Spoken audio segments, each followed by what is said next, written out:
Welcome to Kiss Kiss Bang Bang, the big butch, manly pop culture podcast that talks too much about wigs, dresses, bust sizes, penises, drugs, nightclubs, and bloody ABBA. I'm Shane Holland. And I'm Andrew Wheeler. Today, we are talking about The Adventures of Priscilla, Queen of the Desert, the 1994 Australian road comedy film written and directed by Stephen Elliott. This film was based upon the lives of three actual drag queens, Cindy Pastel, Striker Meyer, and Lady Bump, fabulous name, who were to play themselves, but were later replaced with what the studio considered bankable actors. Priscilla premiered at the 1994 Cannes Film Festival. It became a surprise hit and helped introduce queer themes to a mainstream audience. Two drag queens, played by Hugo Weaving and Guy Pearce, and a transgender woman, Terence Stamp, journey across the Australian outback on a tour bus named Priscilla, heading to a gig at an isolated resort. Pretty basic plot, pretty simple. Yep. Pretty simple. Andrew, tell me about your relationship with Priscilla. So I'm of a certain age, and Tell me more. this film came out when I was 18, I think, 17 or 18, which is, a suggestible age. Shh, don't do the maths. It's interesting. It came out when I was 17 or 18, and yet I'm only 30 now. I don't know how that happened. God, time is so flexible. So flexible. The only queer movies that I had access to at that point were My Beautiful Laundrette and Torch Song Trilogy. Like, that was basically it. I think there were maybe I could name a couple others. Like, I can't remember if Beautiful Thing was before or after. I think after. After. Even The Birdcage was after this movie. Oh, wow. Yeah, and I think probably owes something to this movie that it got made at all. Yes. In the same way that Tu Wong Fu owes everything to this movie and to Julie Newmar. But yes, this is, or I suppose Tu Wong Fu. But yes, this was one of the first queer movies that I ever got to experience as a late teen, but a teen who up to that point had seen almost no queer content. Like there was nothing back in it was the 1900s, and there were very few opportunities. So this was a breathtaking movie for me because it introduced me to a lot of queer culture that I realized watching it again this week. I'm like, oh, I know this culture so differently than I did when I first watched it, but also when I last watched it prior to watching it this time. Like it's been about 15 years since I last watched it, and I live with a drag queen now. I know queer culture up and down and left and right. Maybe too and much. in and out. Mm. So yeah, it's and I kind of love this movie for being there for me. It was for being there and for having Guy Pearce be the hottest MFing thing in the world, because Guy Pearce was an early crush for me. And in this movie, my God, he is toned, he is lithe, he is an absolute little C word. Yeah. And he is wearing the most revealing outfits. I had forgotten my favorite outfit of his, but I guess I'll get to that later. But when it came back on screen, it awakened so many memories. Now, Shane, tell me about your experience with Priscilla, Queen of the Desert, because I get the sense it's quite different. I am a bad gay. I had never actually seen this film, and I honestly had no idea what it was even about. I thought Priscilla was a person, and for some reason I thought that Divine was in this film. I don't know why. That's Imagine remarkable. my surprise when it turns out that was Terence Stamp. Often confused. Divine was wonderful as General Zod in the Superman movie. Look, I loved this experience. I would have been 8 years old when this film came out, so definitely not in the audience for that one. I don't think my parents would have even known that this film existed. I will say, watching this in 2026, parts of this film have aged remarkably well. Like the themes about chosen family, queer resistance, and queer joy, and survival, they're still really profound. And there's stories that I felt needed to be told and still need to be told. It's like that amazing moment we had watching Heated Rivalry and realizing like, oh, we can have a happy ending. It's like, oh, we have these examples of that happening, of that existing, that kind of get buried in our conscious memory, or for some of us who Yeah. just never experienced that.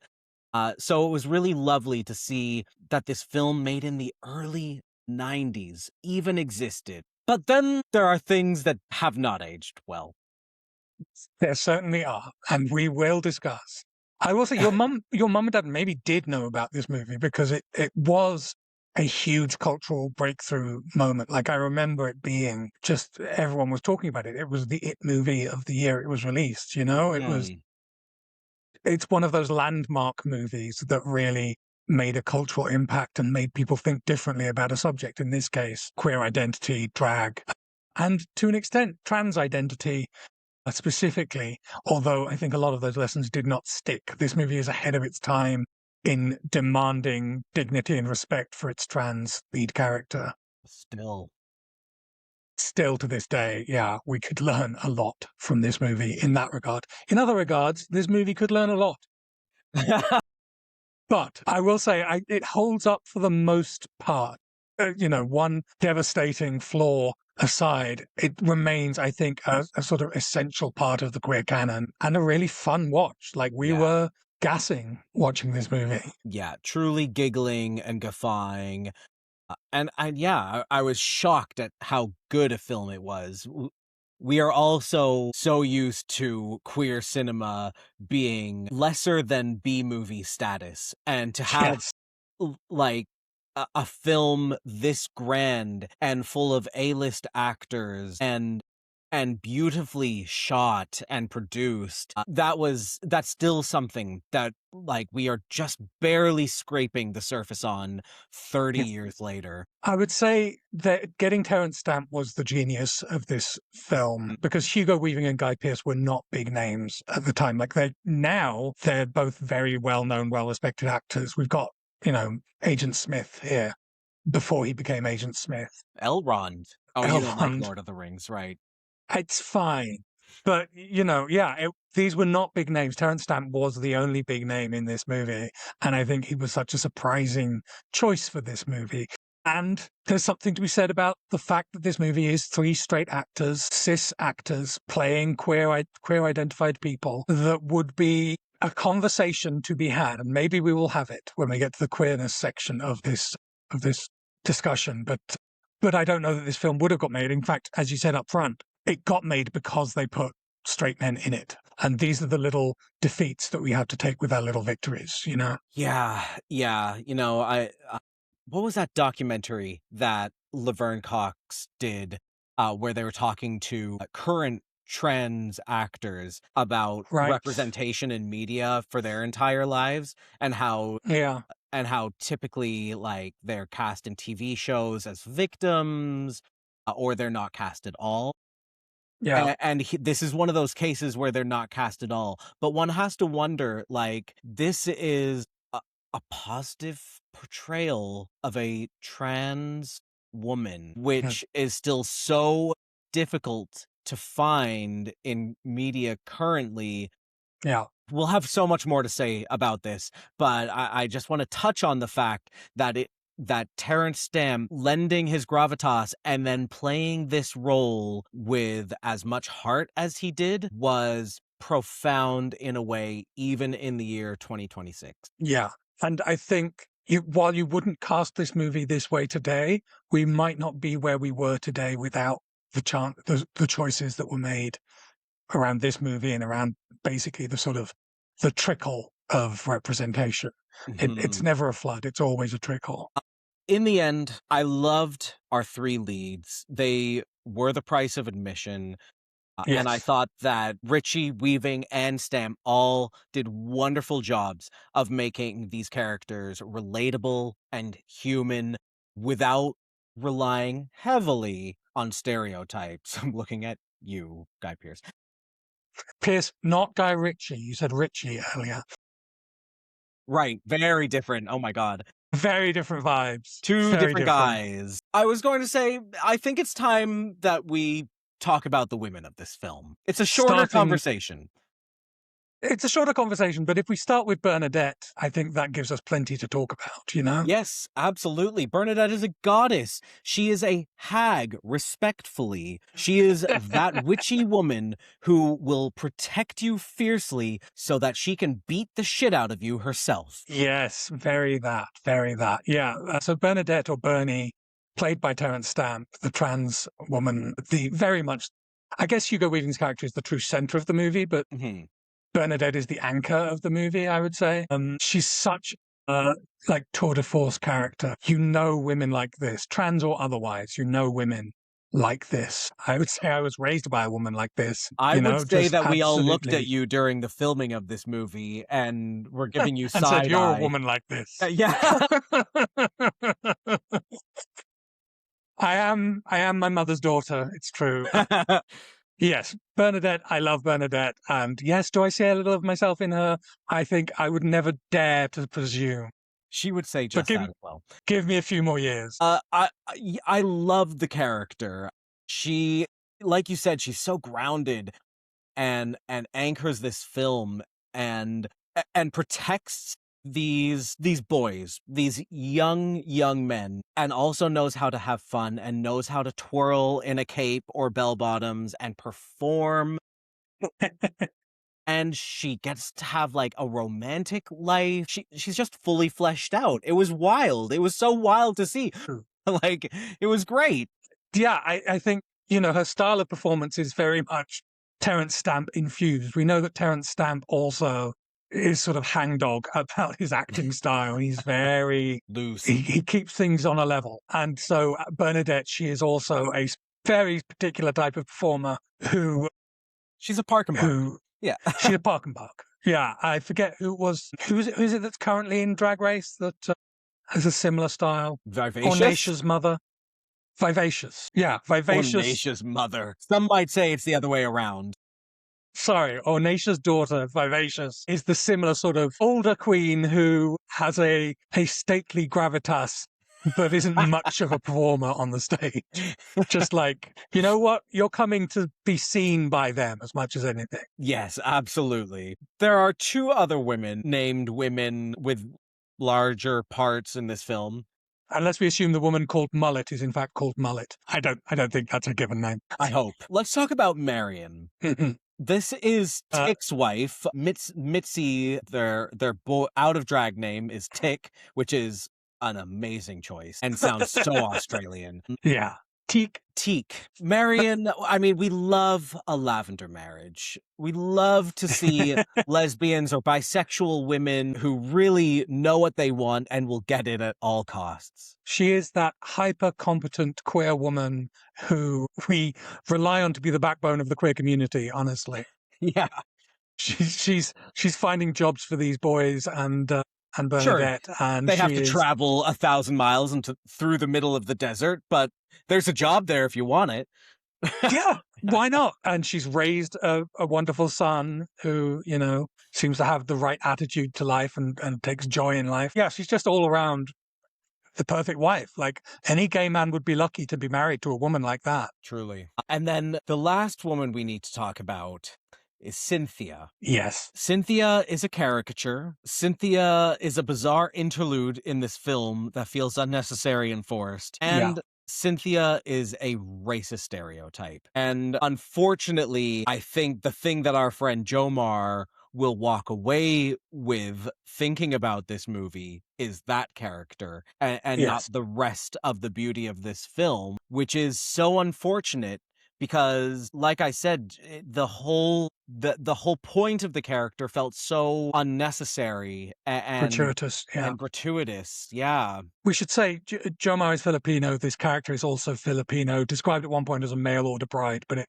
seems to be more of a drunken hookup turned into a drunken wedding. She is loud, obnoxious, sexually voracious, chronically depressed and angry, neglected, unhinged. She's just a very unpleasant and unflattering character. With one great party trick and an incredible stage presence. Love her Liza Minnelli look. But yeah, it's an absolute stain on the movie that this character is one of the only representations of people of color. The other is much, much better in this Yes. film. And she is presented as this sort of, the way she leaves the movie, even, it puts a stain on Bob's character. And we're supposed to like Bob, but you kind of have to forget who Bob was when you first met him to like him for Bernadette in the second half of the movie. Yeah, it's a really gross, really awful caricature, and it's taken Australian movies longer than most to come around to racial sensitivity as a thing that you might want to think about when you're selling your movie. Yeah, yeah, Australians and racism, there's a history there. There's a history there, as Yeah. there is here in Canada, as Yeah, there yeah, is yeah. in the US and the UK, and in every white-dominated country. We are not saying that Australia is exceptional, but the way it manifests in Australia is Australian. White. It's so funny, like, I was reading more about this movie, and Australians watching this film, when it premiered, thought like, "Oh, what a wonderful adventure comedy," and Right. American queer people who watched this film were like, "A revelation, like, finally representation on screen." Huh. And it was noted that the importance of this film was different there than here, and I'm not really sure why. I can't really think of many incredible examples of queer acceptance in Australia, but I did think like, No, well, Dame Edna would have been very popular huge, yeah. for like a decade at this point. So Australians were already primed to accept drag queens on their screens, where all the USA had was a film that was lost for decades, Paris is Burning. And Right. I can't think of many other like popular representations of And drag in American media up to this point. Paris is Burning is not a liberating film. It No. is really, no one is watching that and saying it's so nice to see myself represented on screen. Yeah. Yeah. I think off the top of my head, to try and think of a context for this, my understanding is, first of all, Australia. Yes, Dame Edna's a good reference point. She was huge in the UK. She was huge in Australia. She's like the Kylie Minogue of drag. Also Although Kylie Minogue complicated is character. also the Yeah. Kylie Minogue of drag. Right. But Not sorry, Dame Edna not is the complicated character. Kylie Minogue yes, is decidedly uncomplicated. blissfully uncomplicated. But I think it is true that like drag in like Australian working men's clubs was a pretty normal thing. Like Hmm. female impersonators, as they would more likely have been called at the time, were like a standard part of vaudeville and a standard part of like bar entertainment, not just for queer audiences, for straight audiences as well. The idea of a drag queen bingo caller probably was not unusual. So I think that's a big part of it. But also Australia's relationship with camp is very different to America's relationship with camp. Australia loves camp. It is integral to, I think, the national sense of humor, whereas Americans don't know what it is. Yes. Full So, stop. yeah, that's the distinction. Yeah, okay, that makes sense. The reason I brought that up was like the idea of this Cynthia moment, like the and it being distinctly Australian in a way. It's like Right. I have to kind of shift my brain and remember there in the early 90s, there is just a different frame of reference going on Yeah. for us as people living 30 years later in the Western Hemisphere, specifically in Canada. It stuck out like a sore thumb, but audiences down under at that time must have thought like, oh, this is a hilarious bit. And Yeah. surely when you look up like trailers for this film, ping pong flying across the bar is like the middle point of the trailer. So Right. it was a huge selling point for this film in some level. Yeah. They thought it was okay. It is not okay. No, no, not trying to excuse it, just trying to contextualize it. Sure. Yeah. Okay, now that we've said all that, let's talk about something a little uncomplicated. Let's talk about the boys. They are so uncomplicated. Well, Adam thinks his life is complicated. Sorry, no, Tick thinks his life is complicated because he has a wife and he has a child and he thinks these things will never be accepted. And it looks it's dated to a modern audience, I think. Like, that Mhm. feels, not that that can't be a legitimate fear for a gay man living today, that he would have to come out to his own child at some point in his life. Like, I mean, obviously, we that's see a that very with US real, politicians all the time. it's a very real fear, I would assume, having never been in that position. But it also feels a little bit like, I don't know, he's catastrophizing it in a way that seems extreme to me, looking back on it from years later, 30 something. Yeah. It's so honestly, like, the challenges facing him are not insurmountable, as proven by the fact that he surmounts them really Quite easily once he easily. gets there. Yeah. This is your child, It's and just, he loves you. Okay. yeah, he's just stressing all the way there. But when he gets there, it's as easy as throwing a ring in a volcano, you know? It's no problem at all. There's a lesson there that I refuse to learn. And oddly, I think conversely, Adam thinks his life is uncomplicated, and Right. he learns that his life is actually quite a bit more complicated than he would have expected. Yeah. Yeah. He's in some way a victim of sexual assault. He is a victim of physical assault during the movie. Mhm. He is also that white gay, Mm. the one who is not sensitive to politics or the issues facing other members of the queer community, specifically in this movie, the trans community. He dead names Bernadette, and Right it's away. almost a running joke in the Yeah. film. Like, he gets away with it again right at the end of the movie, which is not the great lesson that I think this movie needed to teach us. But Bernadette does absolutely kick his ass for it, and it's a really cathartic moment. Yeah. Yeah. All of that said about Adam, there is something lovable about his character. And there Yeah. has to be Yes. for Bernadette to even like Forgive participate him. in this adventure. Yeah. Forgive, like, this is this is a vapid boy who loves clothes and singing and dancing and makeup, and we all like we as queer people all recognize who that Yeah. little boy is. We just hope that that little boy grows up a little at some point. And unfortunately for many of them, they don't. Yeah. And one of the nicest, sweetest moments of the film is seeing how Adam connects to Tick's son, and Yes. becomes this sort of best friend to this kid because he's on the same wavelength. You know, he is still a child himself and maybe didn't have much of a childhood. But also, like, there's just a sort of a blank honesty to him. Like, there is something Adam needs to learn about the world, but also there is something Adam can teach us about the world that is a little bit pure and a little bit vapid. You know, there is beauty in vapidity.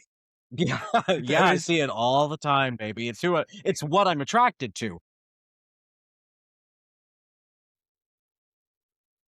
ah, It's so odd seeing Hugo Weaving so young and full of life. And I absolutely loved Tech, and I loved Mitzi even more.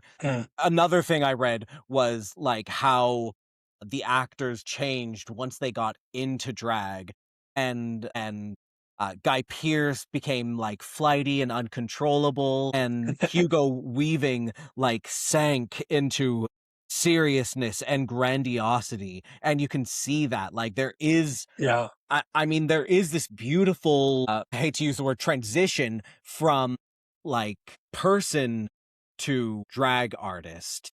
And yeah, yeah, it's just so well done to see like the two sides of that person and how anxious like the man Tick is and how free the drag queen Mitzi is.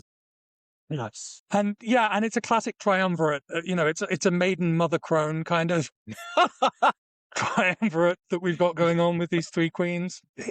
You've got, yeah, you've got the lofty one, you've got the grounded one, you've got the one in the middle who is trying to carve their path. It's iconic, Yeah. honestly. Okay. And we have to talk about Bob. What about Bob? What about Bob? Bob is complicated. The way he treats his wife, Cynthia, egregiously awful, truly like the worst version of masculinity, where he Yeah. is the reason that she feels so repressed And trapped. and trapped and angry and is and a drunk. he will not let her be free in any way. And that is monstrous. And, the way he eye rolls and acts when she comes And into the talks bar, down to her, and oh yeah, really really brutal. horrible. The way he treats Bernadette, though, as a trans woman, it feels like a different character. Revelatory. Yeah. Like, It he respects this woman and falls in love with her over the course of like a few days, basically, and treats her with a kindness that she has seldom known as someone who I think has dated exclusively in the queer community prior to this. I love the representation of men who are straight and who love trans women. They Yeah. don't get much positive recognition today. And No. this is a time before Eddie Murphy was pulled over by the police for soliciting a trans sex worker. So like they started this conversation and then we took 3 steps backwards and we're Right. still trying to catch up to this conversation. To see this depiction of a man who just sees a woman who Yeah. he's falling in love with, it's yeah, it feels groundbreaking still. Yeah. Shout out to the kid, I guess. That's a Yeah, very sweet performance from the yeah, it kid. is. I Let can't think of any other men. I think There's some street toughs who none of yes. whom were attractive, and that felt correct. Yes. There were a lot of men in this movie because they perform Yes. at like straight bars. So there's just like there's a lot of like gaping faces, gaping maws, I guess. Not in the way you'd think in a gay movie. No. More like the producers where you just get a shot of all of these people going, Yeah. "Yeah." The bar goes quiet. Yeah. But I mean, God, they had friends in the beginning who cheered them off, but I don't That's right. remember any of them. The one woman we forgot to mention is the woman doing the Yes. run with the machine that just goes what Whack, whack, whack, whack, whack, whack. Which surely must have driven her insane after Honestly, mile 3. it would have taken me 3 minutes to be like, I'm not doing this. You turn that thing off or I'm not doing it. Did she show up in the last scene? I can't remember. Can't remember that she did. I feel like we missed that gag at the very end where it's just her Yeah, chugging along still. into the sunset. It Yeah, probably is in there. it's probably in Rule there. of threes. Let's talk about the music. This is a fabulous soundtrack full of Yes. the hits, like the pre-1990 hits. This is one of those films that sort of gives us the language of like a drag race lip sync, like Mm, the canon of queer music. We know very well what it is today, but there was a point when, certainly in the popular imagination, people didn't know what the canon was. Like, it was a secret. It was information traded from queer person to queer person Yeah. by the act of going to clubs. This was a real breakthrough moment of saying, oh, you know what, it's Alicia Bridges, it's ABBA, it's CeCe Peniston. Like, It's these Vanessa are Williams. Vanessa Williams. These are the canon, and every song on this soundtrack, I feel like, remains something that you could have a lip sync to on an episode of Drag Race. But some really stand out. I love "The Nightlife" by Alicia Bridges. Classic. One of my favorite songs. It's so camp and Yeah. so cheesy and so just fulfilling. Like, you can get Mm. into that song. I like the disco ride. Yeah. Yeah, classic. Like that. Finally, and you have to say it that way, by CeCe Peniston Finally. is, I mean, God, that is the soundtrack to my childhood, to be honest. That is a song that my parents would definitely be playing all the time. I also loved the Vanessa Williams song at the end, Save the Best for Last. I mean, that song is the way that every film in the 90s ends. Do you know what I mean? Like, it just has Yeah. that patina. You're right. Sometimes it's Carly Simon, but But spiritually, it's often it's always Vanessa Williams. Vanessa L. Williams. Vanessa R. Williams. Is it? Is it Vanessa L or Vanessa R? Gotta know. I copied it from Wikipedia, so I just straight up copy and pasted that. Maybe it's Michelle R. Williams. Vanessa L. Williams. That's what I said. That's what you said. For a film that talks a lot about ABBA, and ABBA is part of the culture of camp in Australia, like ABBA is big in Australia in a way that it dwarfs other nations. The ABBA industrial economy is huge in Australia. Never heard that There term. is only one, I think, one ABBA track in the whole movie that actually gets. Blessedly. I mean, Mamma Mia, it's a great one. I love me a lot of ABBA, but I was shocked how little of it there is. But not for lack of other things of equal quality and relevance to the scene. I don't care if The Sun Don't Shine by Patti Page is the sort of the theme, the refrain that runs through the movie. That I guess we could unpack the meaning of that song. It's about how you're happy so long as you're in love, and that's definitely something that the characters are dealing with. Yep. And what is love, right? Maybe not necessarily romantic love, but they Yeah, definitely find love of a family. sweet. I'm just gonna name off a few other songs that really stuck out for me. Go West by the Village People. I mean, that's, I think, the only Village People song worth playing ever. A Fine Romance by Lena Horne. That was a surprise, and Yes. I absolutely loved it. I love me some Lena Horne, old-timey, croony jazz. Mhm. And I've Never Been to Me. I think that starts out the film, right? Charlene, yes. I mean, just a gorgeous, gorgeous slow song to start this film. But also the craziest song. Like it's very, it's the what were we calling it back then? Before it was the wellness industry. It was the idea of going to me, of self discovery. Like was very in the 90s, as it is in Mhm. every generation. Self-help. We But just it called gets it self-help. repackaged. Yeah. Self help. Yeah, yeah. It's a very self help song with insane lyrics. Yeah. I took the hand of a preacher man and we made love in the sun. What? Yeah. You got to sit with these lyrics, baby. I used to do this song all the time in what was the singing version of Guitar Hero, whatever it was. There was a vocal version of Guitar Hero, and this was one of the tracks, and it was my favorite one to do, even though I could not get the whistle tones. But you tried. But I try, to the chagrin of everyone I live with. Any other songs you want to shout out? I think those are the biggies for me. I don't know the name of it, actually, but the opera. The Oh opera yes. atop the bus. I cannot think of the name, but I mean, that scene we'll talk about a bit more shortly. I just had to shout out that it's a great number. Let's see what internet says. Sempre Libera from Verdi's La Traviata. La Traviata, of course. That makes sense. Yeah, stunning moment. Speaking of that stunning moment, let's talk about the fashion. I would say as we mentioned, we watched this movie with Jomar, our friend Jomar. We also watched it with our friend Levi, who, as I mentioned, is the drag queen of the family. And Levi seemed to take some inspiration from the looks in this movie, which I was gratified by. Like it was nice to think that this movie is still has legitimacy in the queer drag queen audience, Yeah, I mean, while some of it is a little dated and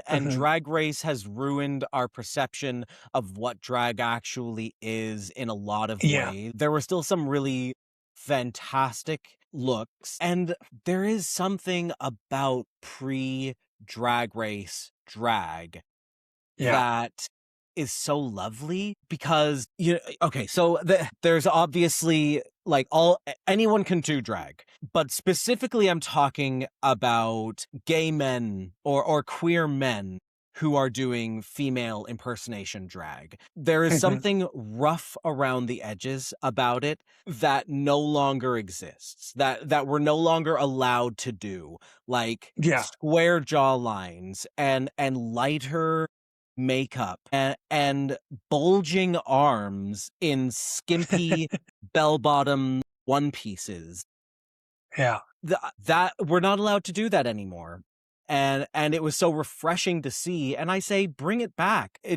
We're just never going to see it on that show. But I am so happy to see that at a bar, at a pride. Like it's still valid drag. And I think it just needs to be stated. There's some real hag makeup that, like, all three of them really are like doing the sort of the arch eyebrows. And like when I was choosing which mug to drink for this episode of the podcast, I thought it has to be the Disney queens because they are They are spiritually, all definitely Disney evil queens. yes, like that is the style of this drag. And still there were looks that felt like they would be gag worthy today. The big mane that Bernadette wears at final drag number, Oh, like it's not a yeah. wig, it's not a hat, it's a mane. It's crazy, Yeah. but it feels avant-garde, like it's avant-garde drag to wear something like that. The flip-flop dress that Tig Tick wears is Astounding. iconic. Yeah. Yeah, like that's maybe I feel like that's maybe the most famous outfit apart from the one that Adam wears on top of the bus. And that one you couldn't even describe the dress; you'd just be describing the flow of the train as it zips along. Like the bus and the shoe and the train. That's the outfit. I don't think it's an image as a queer person that I had seen before, but Uh, it never registered what I was looking at to right. discover that it was a giant heel mounted on a pink bus with a 10 or 15-meter silver cape trailing behind her. And then there was also a full geometric look happening Yeah. in the center of it. I think Wow.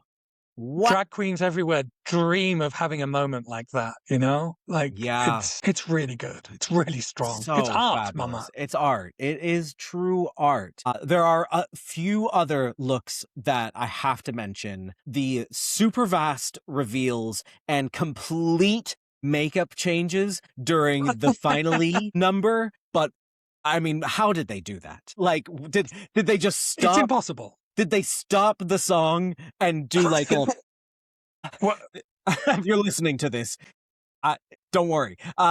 like it was treated as a montage, like impossible cuts. Yeah, Like they did the number 3 times in different outfits or something. Or it was different nights with different outfits. But it wasn't. It was all one it performance was on one one night, number. Yeah, supposedly.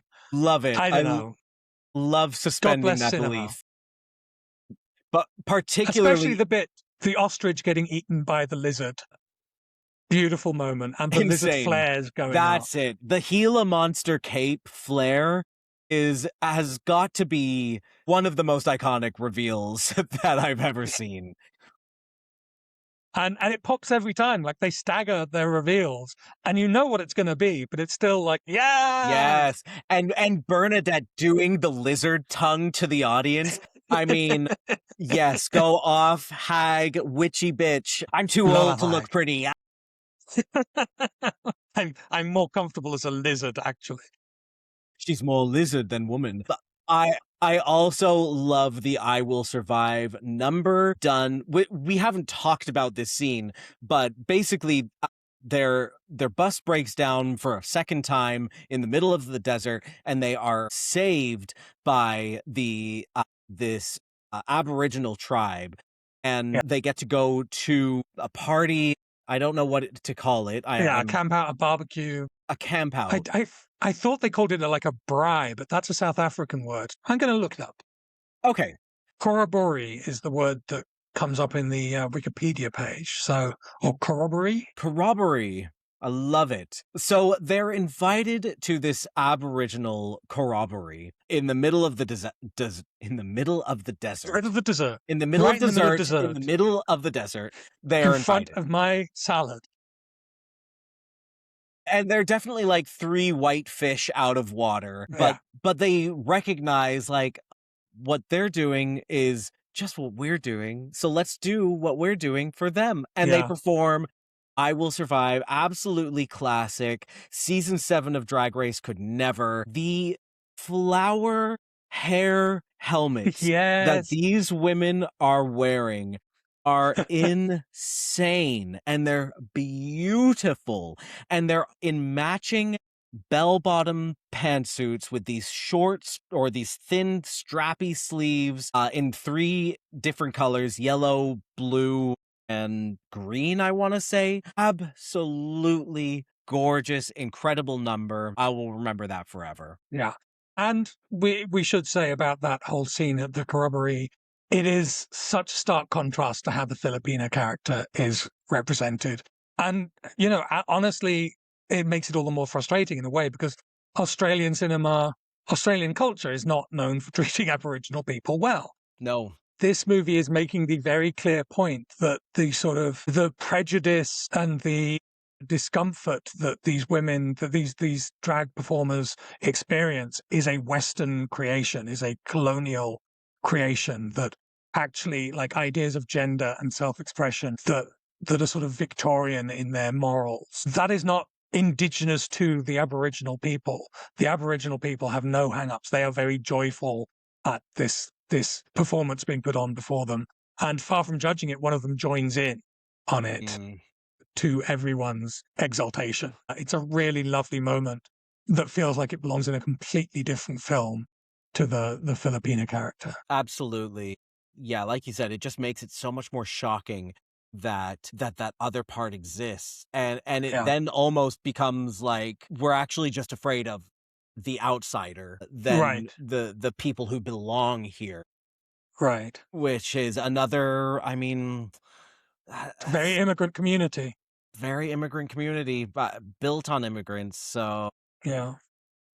let's pivot to our final category here, Hmm. the queerness. Now, I wrote down non-existent. That can't be right. You couldn't find any? Huh. I'm trying to think. Yeah, this film is joyously queer in a way that is surprising even still, with a gigantic caveat. The fact that it's three cis straight men Yeah, playing these roles. yeah, Yeah, yeah, yeah, yeah. That's. I yeah. think that's pretty big, right? It's huge. And yeah, we have Especially touched on it. especially because they had already cast these roles with queer actors, and then the studio said, absolutely not. Right. And would this film have got made without these actors? Would this film have broken through the way it did without Terence Stamp? Impossible to know, but I tend to think it would be a much more niche project rather than the cultural like shockwave that it generated when it was released. So, like I said earlier on, like there are wins and there are losses, and sometimes we have to take them together. I'm glad this movie exists as it does for the groundwork that it laid. But there's no way you would cast this film this way today. And I mean, even casting people with no drag experience as drag queens feels a little bit like tired to We me. we Like, can't even watch that Troy Sivan music video without a group of gays being like, well, he's not actually a drag queen. okay, but he looks gorgeous, and Ross Lynch is stunning in that video, so I will never fast forward through it. Yeah, But yeah, it's tricky, but I don't think it overshadows, like you said, the impact that this movie has had, yeah, and the impact this movie had for me watching it for the first time. It wasn't I hadn't read that information before I saw this film, and I thoroughly enjoyed this film. And yeah, in the yeah. back of my head, I was like, we would do it differently. But for 1994, I mean, it's not that long ago for some, but for a lot of people, it was before they were born. So, No, I don't think that's true. I think everyone was born by then. Pretty sure. Yeah, and Terence Stamp is incredible in the role of Bernadette. Like, that is the most controversial casting choice, is to have a cis man play a trans woman. It's the only time really, like, I can't think of a trans woman playing a trans woman. Like, how much did it happen before Laverne Cox on Orange is the New Black? Like, it was extremely rare. I think maybe there was a character in Nip Tuck. yeah. Like, you could count on one hand the number of like significant trans women roles played by trans women. Transparent, the show with, is it John Lithgow? Or Jeffrey no, it's Tambor. Jeffrey Tambor. Mm. Jeffrey Tambor playing a trans woman. Like, that Hugely was successful. Yeah. hugely successful show, but it was like right during that show that we flipped from this is acceptable to this is unacceptable. It felt like Yeah. the weight of opinion shifted over the course of that show's existence. So back in the time this movie was made, it was not, I think, considered controversial by the majority of people, which of course is irrelevant. It's controversial to the people affected. But if you were going to ask for a cis man to give a performance of a trans woman, you could not ask for more humanity and and dedication than Terence Stamp brought to the role of Bernadette. That's really it, is the humanity. Like, it never feels like anyone is punching down on this No. character. It's quite the opposite. Like, this film goes out of its way to give respect to Bernadette, and Terence Stamp lending that authority to that voice. I mean, that that must've been heartwarming for a lot of people back then to, Mm. like, to I hope see themselves. I really hope that someone out there saw that performance. I hope someone out there still sees that performance today and thinks like, "Wow, I can live to be a woman happy in her 50s, 60s, whatever she is." She would never tell us her age because she is a lady, but she lived a fulfilling life, and she continues to live a fulfilling life, and she gets to hang out with kids half her age and learn from them, and they learn from her, and she gets to have a romance. She gets her own bar show at a resort. Like, I mean, the possibilities for Bernadette seemed endless when this film Okay. ended, and Yeah. and that Oh, and I'm reminded of a fashion moment that I completely forgot about, but when we see Bernadette at the end of the movie in this sort of like pale, grayish sort of skirt suit. Actually, it might even be just very floofy trousers yes, and her hair like a knot, and it's like she looks so serene and beautiful in that moment. yeah, God. I mean, brava to Terence Stamp, Bravo. but brava to Yeah. Bernadette. Well, that's all I have to say. I think it's time that we score this film. Here on Kiss Kiss Bang Bang, we award the film a base score out of 5, and then we have a gay score, which includes the 5 points that we just talked about: the women, the boys, the music, the fashion, and the queerness. Combined, that gives us a score out of 10, but we do reserve the right to give the movie a penalty if we feel that there was something particularly egregious that takes us out of this film. Let's start with our base score. Andrew, When I get into it, I'm going to give this movie a penalty point I'm going for to give sure. this movie a penalty for sure. We have to. So it's getting 5 points from me as a movie, and it's getting a -1 point penalty from me. Those two things I have to deliver together because the penalty is earned so much by the Filipina characters, just the disrespect and the inhumanity in a film that is all about humanity. Mm. So yeah, because of the way the character of Cynthia is represented, played by Julia Cortez. It's a horrible, horrible moment in a beautiful film. So it's a 5-star movie, but it gets the penalty. Yeah, Julia Cortez, by the way, played Rita Repulsa in the Mighty Morphin Power Rangers Oh my North American goodness. film, which is why Wow. you might find her recognizable outside of this. But yeah, like, I feel the exact same way. This could be a perfect film, and I was reminded that, like, I still have so much privilege as a white passing mixed race person in this world, that it was my friend's reaction to Cynthia that made me like have to double take the film and be like, "Oh, this is so bad that my friend cannot enjoy this on the level that I'm enjoying this." Yeah. So yeah, By the just way, Rita Repulsa, a more nuanced character than yes, Cynthia. honestly. I mean that is gay, evil, witchy villain, Yes. who that is. That out of the way, are we going to give a point to the women? Are you going to? Am I? I don't know. I think I think in recognition of what this film says about trans women specifically, even though it's only one character, I'm giving it the point for women. There are only two women that are represented well. There is one woman who is a terrible misrepresentation, but it gets the point. I agree, yeah. And then how about the boys? I mean, I'm going to have to give the point to Guy Pearce alone, but I just want to know if you feel otherwise. I forgot to tell you what the Guy Pearce outfit was that when he came back on screen in this outfit, my jaw dropped and I had a flush of these, I guess, post-adolescent hormonal memories of how much this outfit lived in my brain. When he's wearing like these very low rise tights almost and a bandana around his head. and is just shirtless, like shirtless from head to crotch, Yeah. basically. It's like, Yeah. and he's writhing around as he dances, and it's just absolutely point worthy. How about the music? Yes, Yeah. obviously. Yeah. One of the greatest soundtracks I've ever heard. And then fashion, I mean, I can't say no. I would give it to just the silver number on top of the bus. Yeah, like it's mostly the drag fashion that does it, but I would say that Guy Pearce's character also, like his boy outfits are wonderful. Barely boy outfits, it should be said, but Mhm. yeah, everything looks gorgeous on these three queens. And then queerness. I mean, this is quite obvious, but we have to give it the point. This is a queer film. It's a queer film. It's one of the great queer films of the 20th century. So, I mean, like we said, this could have been a perfect movie, but Yeah, that one moment really doesn't ruin the film, but it certainly took me out of it. It took our friends out of it. And yeah. watching it through a 2026 lens, it is hard to justify it.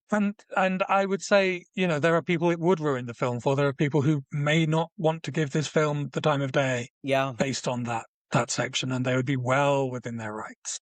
Yeah, I was absolutely. in two minds about whether to warn Jomar about it because I mean, I don't know. Do you? Should you? It's difficult to say. Yeah, I mean, there's I'll ask something to be. Jomar.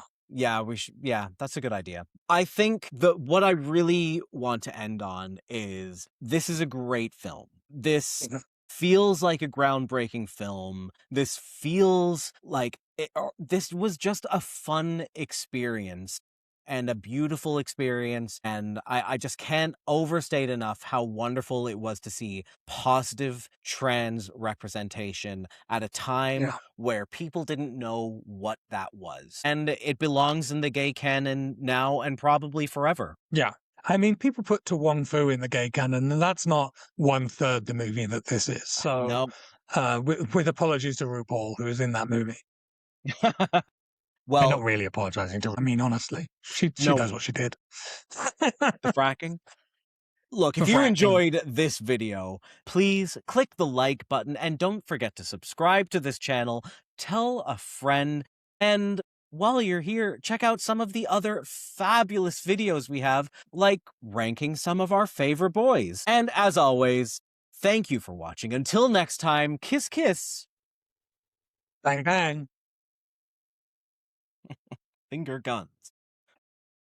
If you enjoyed this video, please click the like button and subscribe to this channel. You can follow Kiss Kiss Bang Bang on Instagram, TikTok, Blue Sky, and Letterboxd at KKBBpod, or email us at kisskissbangbangpod@gmail.com. Kiss Kiss Bang Bang is recorded in Toronto on the traditional territory of many nations, including the Mississaugas of the Credit, the Anishinaabeg, the Chippewa, the Haudenosaunee, and the Wendat peoples.